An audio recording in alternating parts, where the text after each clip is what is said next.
사복음서와 사도행전은 유대 멸망 전초전이었습니다. 전초전은 큰일이 본격적으로 벌어지기 전 그 흐름을 가늠할 수 있는 작은 일을 비유적으로 이르는 말입니다. 따라서 사복음서는 전초전 제1화, 사도행전은 제2화였다고 말할 수 있습니다. 사도행전은 서기 80년에서 85년 사이 또는 90년경에 나왔을 것으로 추정하는데 텍스트 완성은 서기 150에서 177년경이라고 보는 학자도 있습니다. 그 후에도 수많은 익명의 저자, 편집자, 필사자들이 9세기에 걸쳐 지리멸렬한 텍스트를 혼란스럽게 엮고 수정하고 번역하고 왜곡하고 개정하면서 현재에 이르렀다고 말한 이가 만들어진 신저자 리처드 도킨스입니다. 이와 같은 사실을 누구보다도 잘 알고 있었던 가톨릭은 읽고 쓰는 일은 교부들만 하고 일반인에게는 십계명, 주기도문, 사도신경만 암송하게 하고 성경을 공개하지 않았습니다. 그와 동시에 예술적 재능이 뛰어난 화가들로 하여금 천박한 지성을 명화로 그리게 해서 보는 이들로 하여금 종교적 감동과 종교 외에는 다른 세상을 상상할 수 없게 만들어 놓았습니다. 그러나 종교개혁 운운하면서 마르틴 루터가 성경을 널리 보급하면서 억지 소리를 했습니다. 믿음으로 모든 이성과 의문을 발밑에 두고 깔아뭉개야 한다. 성경의 내용이 의심되거나 다소 앞뒤가 맞지 않더라도 부정하지 말고 무조건 믿어야 한다. 억지 소리에 놀란 에라스무스가 루터에게 말했습니다. 나를 가슴 아프게 하는 것은 귀하의 오만하고 무리하고 반골적인 본성으로 인해 온 세상이 무장을 하고 있다는 사실입니다. 귀하는 폭풍이 잠잠해지는 것을 저지하는 게 가장 큰 목적이라도 되는 듯이 모든 것을 뒤죽박죽으로 만들고 있습니다. 에라스미스는 정교하게 맞물려 돌아가는 로마 역사 속으로 사복음서와 사도행전을 집어넣으면 사실과 허구의 경계를 모호하게 허물어뜨린 터무니없는 거짓말이 백일하에 드러나게 되는 것이고 그것이야말로 거짓말 쓰나미로 온 세상의 몸살을 앓게 된다는 이야기였습니다. 따라서 사복음서는 유대 멸망 전초전 제1화이고 사도행전은 제2화입니다. 사도행전에 등장하는 12제자는 사복음서 캐릭터를 차용한 다른 사람들 이야기였습니다. 그들이야말로 서기 70년 예루살렘 멸망을 초래한 주요 종파분자들이었습니다. 사도행전 1장에서 11장까지는 빌라도 총독 임기가 끝난 서기 36년 전후 이야기입니다. 12장에서 23장까지는 아그리빠 1세와 쿠스피우스 파두스 총독, 그리고 훗날 베스파시아 황제 근위대장이 된 유대인 티베리우스 알렉산더 총독, 재임 기간 중에 있었던 이야기입니다. 24장은 안토니오 벨릭스 총독 시절이고 25장은 폴시우스 베스도 총독 임기 중에 있었던 사건 기록이라서 정교하게 맞물려 돌아가는 로마 역사 속에 집어넣으면 사건 전말이 백일하에 드러납니다. 터무니없는 거짓말 중에서 대표적 사례가 사도행전 12장에 있습니다. 그때 헤로상이 손을 들어 교회 중 몇 사람을 해하려 하여 요한의 형제 야고보를 칼로 죽이니 유대인들이 이 일을 기뻐하는 것을 보고 베드로도 잡으려 할세. 때는 무교절일이라 잡음에 옥에 가두어 군사 넷씩 내 패에게 맡겨 지키고 6월절 후에 백성 앞에 끌어내고자 하더라. 그 당시 유대 왕 아그리빠는 사람을 죽일 권력을 행사할 수 있는 위치에 있지 않았습니다. 서기 37년 3월 16일 티베리우스는 나폴리만 서쪽 끝 미세노 고지에 있는 별장에서 사망했습니다. 3월 18일 제위에 오른 칼리굴라가 유대 총독 본디오 빌라도 후임으로 마르셀루스를 예루살렘으로 보내면서 아그리빠에게도 유대 왕 칭호를 주면서 빌립이 죽고 공석 중인 유대 북부 지역으로 가라고 했습니다. 명실상부 유대 왕이 되려던 아그리빠 입장에서 보면 실망이 컸지만 불평하지 않고 부인과 아들 그리고 두 딸과 함께 유대로 갔습니다. 6세에 로마에 왔다가 47세가 돼서야 왕 칭호를 받고 갈 때 클라우디우스는 그동안 형제처럼 지낸 사이라서 해방노예 블라스투스를 호위무사로 따라가게 했습니다. 제위에 오른 칼리굴라는 검투사 시합과 각종 볼거리를 제공하면서 황실 재정을 흥청망청 낭비하다가 과로와 열병에 걸려 병석에 누워 거동조차 할 수 없게 되었습니다. 칼리굴라가 중병에 걸렸다는 소식이 전해지자 로마 제국 전역이 황제의 쾌유를 비는 침통한 분위기로 바뀌었습니다. 황제의 안부를 묻는 것이 인사가 되었습니다. 칼리굴라 얼굴이 새겨진 신상 앞에서 쾌유를 비는 제사가 유행처럼 번져나갔습니다. 예루살렘과 가까운 얌리아의 그리스인들이 칼리굴라 신상 앞에서 쾌유를 비는 제사를 지내고 있을 때 우상 숭배를 반대하는 유대인들이 회방을 놓고 폭행을 가하면서 사상자가 발생했습니다. 얌리아와 가까운 알렉산드리아 그리스인들이 유대인들에게 보복성 공격을 가했습니다. 항구에 정박 중인 유대인 소유 선박에 불을 지르고 상가를 노략질하면서 유대인들이 피해를 입었습니다. 아빌라우스 플라쿠스 이집트 총독이 가세하면서 유대인 회당의 신상도 세웠습니다. 서기 40년 3월 중순 필론이 그리스인들로부터 입은 피해 보상과 회당에 세워진 신상 철거를 탄원하려고 대표단을 데리고 칼리굴라를 찾아갔습니다. 그들보다 한 발 앞서 그리스 지도자 아피온이 보낸 사람이 건강을 회복한 칼리굴라를 먼저 만났습니다. 유대인들은 폐하께 경의를 표하지 않는 자들입니다. 도시마다 폐하의 신상이 세워지고 쾌유를 비는 제사를 지낼 때 유대인들은 예루살렘 성전의 신상을 세우지 않았을 뿐만 아니라 폐하의 신상 앞에서 제사 지내는 것을 수치스럽게 여기는 자들입니다. 이 말을 듣고 칼리굴라가 필론의 면담을 거절했습니다. 문전 박대당한 필론이 돌아가면서 일행에게 말했습니다. 칼리굴라가 우리에게 나쁜 감정을 가지고 있는 게 분명하다. 그러나 걱정할 것 없다. 야훼를 자기적으로 삼은 거나 마찬가지니까 그분이 알아서 하실 것이다. 우리는 용기를 잃지 말자. 이 말을 전해들은 칼리굴라가 억하심정으로 어디 한번 해보자 식으로 나왔습니다. 시리아 총독 페트로니우스에게 공문을 보냈습니다. 유대인들이 자발적으로 예루살렘에 나의 신상을 세우라고 지시하시오. 만약 불복하면 무력을 사용해도 좋습니다. 페트로니우스가 지중해 연안의 티루스 공방에서 신상을 만들게 하고 예루살렘에 오니까 유피테르 신상이 세워지는 것은 시간 문제였습니다. 그러자 재앙을 선전하는 거짓 예언자가 감람산에 나타나서 다음과 같이 말했습니다. 멸망케 하는 가증한 것이 서지 못할 곳에 선 것을 보거든 유대에 있는 자들은 산으로 도망할지어다. 이때 큰 환란이 있겠음이니라. 창세로부터 지금까지 이와 같은 환란이 없었고 이후에도 없으리라. 이렇게 말하면서 성전의 신상이 세워지는 날 세상 종말이 온다면서 민심을 불안에 떨게 했습니다. 이처럼 소란을 피우고 있을 때 아그리빠는 자신의 존재감을 과시할 수 있는 절호의 기회라고 생각하고 페트로니우스를 찾아가 황제를 설득하고 신상 건립을 없었던 일로 할 수 있다고 장담했습니다. 칼리굴라와 아그리빠가 친밀한 관계임을 알고 있었던 페트로니우스가 다녀오라고 했습니다. 10월 10일 로마에 도착한 아그리빠는 클라우디우스에게 함께 가자고 했습니다. 마음이 내키지 않았지만 아그리빠 성화에 못 이겨 클라우디우스가 따라갔습니다. 칼리굴라가 두 사람을 반갑게 맞아주면서 먼저 말했습니다. 티베리우스 시절 당신이 겪은 고충을 나는 결코 잊을 수 없습니다. 당신에게 보답하겠습니다.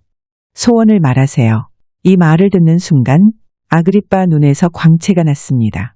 클라우디우스가 보고 있노라니까 아그리빠가 잠시 머뭇거리면서 칼리굴라 의중을 헤아려 보는 것 같았습니다.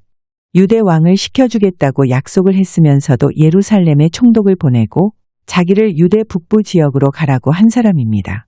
그렇게 말한 사람이 갑자기 소원을 들어주겠다고 말을 바꾸었습니다. 만에 하나 명실상부 유대 왕이 되게 한 다음 책임지고 예루살렘 성전의 신상을 세우라고 한다면 이것은 화근을 자초하는 꼴이 되는 겁니다. 아그리빠가 창백한 얼굴로 말했습니다. 더는 바랄 것이 없습니다. 이렇게 말한 다음 신상 건립 취소 말은 꺼내지도 못했습니다. 칼리굴라는 미리 준비한 문서를 내밀면서 더 바랄 것이 없다니까 다행입니다. 이것을 페트로니우스에게 전해주세요. 극비소인이 찍힌 문서였습니다. 하루가 급합니다. 전령을 보내야 하는데 때마침 오셨기에 부탁드리는 겁니다. 아그리빠는 황궁을 나서면서 실성한 사람처럼 허 웃었습니다. 아그리빠와 클라우디우스는 동갑 나기 50세였고 칼리굴라는 28세였습니다. 얕잡아 본 게 불찰이었고 칼리굴라는 소견머리 없는 철부지가 아니었습니다. 예루살렘에 도착한 아그리빠가 밀봉한 문서를 페트로니우스에게 주었습니다. 문서를 확인한 페트로니우스가 아그리빠에게 문서를 집어던지고 한참이나 노려보다가 시리아로 돌아갔습니다. 문서를 확인한 아그리빠는 괜한 짓을 했다고 후회했습니다. 아무래도 그대는 내 명령보다 유대인들 선물을 더 좋아하는 것 같습니다. 총독 임무에 충실하기보다 유대인들 호의를 선택했다면 나에 대한 도전이요. 나는 명령에 불복종하면 어떤 결과를 초래하는지 명확하게 해둘 필요가 있어. 당신 스스로 인생의 결말을 짓기 바랍니다. 잘 가시오.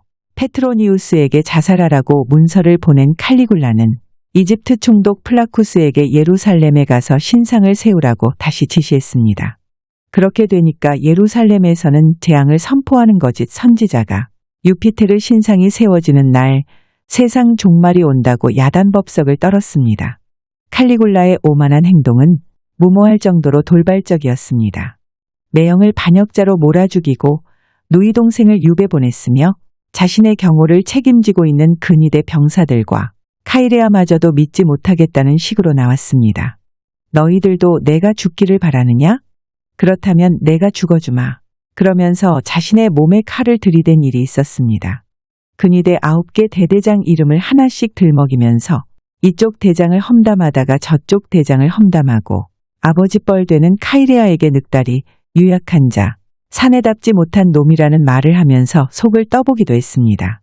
소일거리를 찾지 못하고 빈둥거리던 칼리굴라는 어처구니 없게도 군대의 괴멸, 기아, 전염병, 화재, 지진 등 온갖 재앙이 나타났으면 좋겠다는 말도 했습니다.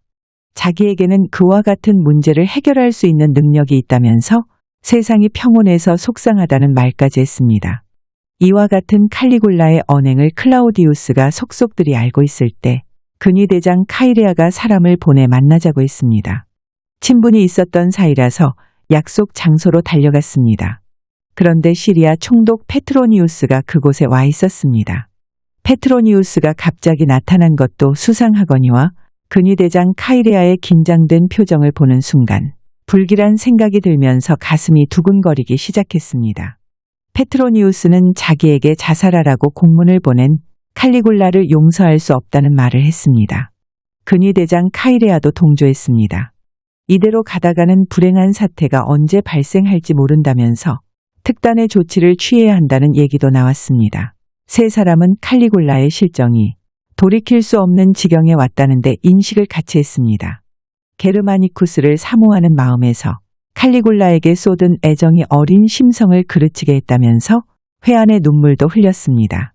나는 변방을 돌아다니면서 사령관들 동료가 없도록 하겠네. 여기 일은 자네들이 알아서 하게. 페트로니우스가 한 말입니다. 집으로 돌아오면서 클라우디우스는 겁먹은 눈으로 어둠 속을 주시했습니다. 반역을 꿈에도 생각해 본 적이 없었기 때문에 옥죄이는 공포가 엄습해왔습니다. 서기 41년 1월 24일 팔라티노 언덕 경기장에서는 신격 아우구스투스 황제에게 바치는 축제가 열리고 있었습니다. 축제가 끝나면 검투사 노예와 상인들, 그리고 연극 공연에 동원되었던 배우들에게 돈을 지불해야 하는데 황실 재정은 이미 바닥이 났습니다. 사채를 빌려주겠다는 사람도 없었습니다. 황제 일행이 점심을 먹으려고 황궁으로 가는 비좁은 지하 통로를 지나가고 있을 때 카이레아가 단검으로 칼리굴라 어깨를 내리쳤습니다. 앞에 있던 부관도 칼리굴라 가슴에 칼을 꽂았습니다. 비틀거리는 칼리굴라에게 카이레아가 다시 칼을 내리쳤습니다. 칼리굴라를 살해한 카이레아가 클라우디우스에게 말했습니다.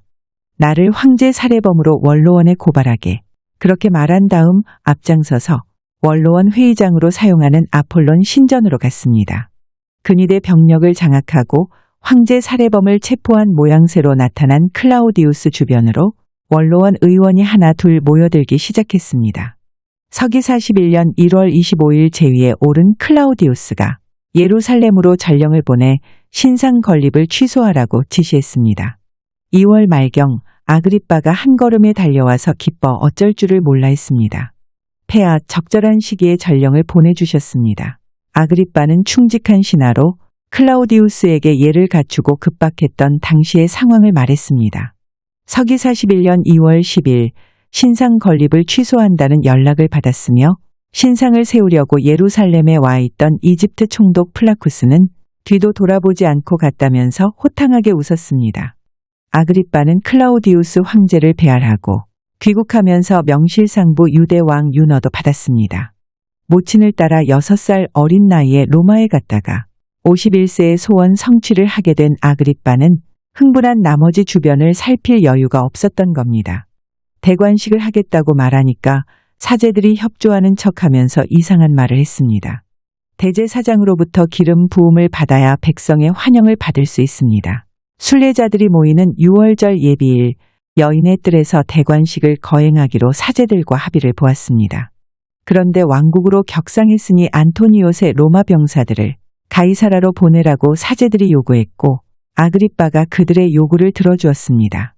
대관식 당일 임시로 마련한 무대 주변을 하얀 옷을 입은 사제들이 에워쌌습니다.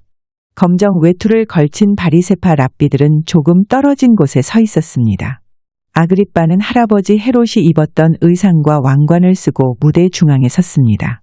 백성이 보는 앞에서 대제사장이 자기에게 성수를 뿌리는 의식을 하면 백성이 기뻐한다는 말을 고지곳대로 믿고 있었습니다. 성전 본당 건물에서 금패가 달린 성관을 쓴 대제사장 칸테라스가 걸어 나왔습니다. 청색, 자색, 홍색 실로 화려하게 수놓은 대제사장 예복을 입고 있었고 가슴에는 번쩍이는 흉패가 달려 있었습니다. 손에는 성수 그릇 대신 두루마리가 들려 있었습니다. 칸테라스가 아그리빠에게 다가와서 두루마리를 펼치면서 읽으라고 했습니다. 히브리어로 된 신명기였습니다. 아그리빠가 더듬더듬 읽기 시작했습니다. 내가 야훼께서 내게 주시는 땅에 이르러서 열국 같이 왕을 세우리라는 뜻이 나거든. 반드시 야훼께서 택하신 자를 내 위에 왕으로 세울 것이며 내 형제 아닌 타국인을 내 위에 세우지 말 것이며 바로 그때 무대 옆에 서 있던 보에투스 가문의 늙은 사제 시몬이 무리를 향해서 큰 소리로 말했습니다. 방금 저 사람이 뭐라고 말했습니까? 시몬이 아그리빠를 가리키면서 다시 말했습니다. 이방인은 성전에 발을 들여놓을 수 없다는 참으로 고귀한 율법을 방금 전에 자기 입으로 말했습니다. 오직 이스라엘 백성만이 성전에 발을 들여놓을 수 있습니다. 그런데 저 사람은 누구입니까? 이둠의 출신 헤롯의 손자입니다. 저 사람은 이방인이라서 왕이 될 수 없습니다. 시몬은 아그리빠를 벼랑 끝으로 몰아붙이고 있었습니다. 블라스투스가 시몬 곁으로 달려가서 말을 못하게 하자 젊은 사제들이 가로막았습니다. 아그리빠는 당황한 나머지 어찌할 바를 몰라 쩔쩔맸습니다. 그 모습을 보면서 사람들이 우우 하면서 야유를 보냈습니다. 아그리빠는 무대에서 내려오지도 못하고 눈물을 흘리기까지 했습니다. 그러자 누군가가 무대 위로 뛰어 올라갔습니다. 바리새파 최고 지도자 가말리엘이었습니다. 그는 대제사장 칸테라스를 밀치고 아그리빠 손을 힘차게 붙잡고 말했습니다. 걱정하지 마시오, 아그리빠. 당신은 우리의 형제여. 아무렴 우리의 형제이지. 그는 무리를 향해서 고함을 질렀습니다. 우리의 형제 아그리빠 왕 만세. 검정 외투를 걸친 회당의 랍비들이 무대를 에워쌌습니다. 또다시 가말리엘 입에서 우리의 형제 아그리빠 왕 만세 소리가 흘러나왔습니다. 그러자 이곳저곳에서 유대왕 아그리빠 만세의 소리가 터져나왔습니다. 대제사장 칸테라스가 황급히 무대에서 내려갔습니다. 시몬을 비롯해서 다른 사제들도 슬금슬금 자리를 피했습니다. 아그리빠는 바리새인들 호의를 받으면서 무대를 내려와 여인의 뜰을 빠져나갔습니다. 그 후 바리새인들은 아그리빠 호의 무사를 자처하면서 국정을 좌지우지했습니다. 아그리빠는 3년 5개월 유대왕 지위에 있었지만 회당장 가말리엘 허수아비에 지나지 않았습니다. 그런데도 사도행전 12장은 아그리빠가 무자비하게 권력을 휘두른 것으로 시작합니다. 헤롯이 나를 택하여 왕복을 입고 위에 앉아 백성을 효유한대. 백성들이 크게 부르되 이것은 신의 소리요 사람의 소리는 아니라 하거늘 헤롯이 영광을 하나님께로 돌리지 아니하는 고로 주의 사자가 곧 친히 충이 먹어 죽으니라 하는 애매모호한 말로 얼버무린 기록이 있습니다. 아그리빠는 서기 41년 6월절 예비일에 대관식을 했고 서기 44년 클라우디우스 황제 생일이었던 8월 1일 극장에서 연극을 관람하다가 종파분자 누군가가 건네준 음료수를 마시고 허망하게 죽었습니다. 이것만 봐도 사도행전 12장은 서기 70년 유대 멸망 전초전 제2와 종파분자들 잡다한 이야기였다는 사실이 백일하에 드러나는 겁니다.